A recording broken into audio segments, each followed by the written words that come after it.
កុំកាប់បំពង់រងចាំទឹកភ្លៀងកុំរស់នៅពឹងទៅលើគេឲ្យតម្លៃយើងតម្លៃមនុស្សមិនស្ថិតនៅលើនរណាម្នាក់ឲ្យយើងនោះទេ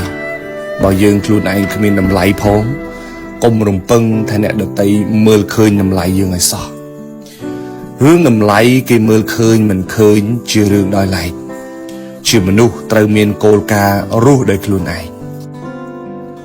ទី1ធ្វើអីធ្វើឲ្យអស់ពីសមត្ថភាពសិនមុននឹងបន្ទោសអ្នកដទៃចាស់និយាយថាម្រាមមួយចង្អុលគេម្រាម4ទៀតចង្អុលខ្លួនឯងធ្វើអីក៏ដោយសូមធ្វើឲ្យអស់ពីលទ្ធភាពសិនទៅមុននឹងចង្អុលដាក់បន្ទុកនឹងទៅអ្នកដទៃមនុស្សខ្លះចូលចិត្តបន្ទោសអ្នកដទៃមុនមើលពីកំហុសខ្លួនឯងនឹងមែនតើតែម្ដងពេលខ្លះលក់មិនដាច់ដាក់បន្ទុកទាំងស្រុងទៅលើសេដ្ឋកិច្ច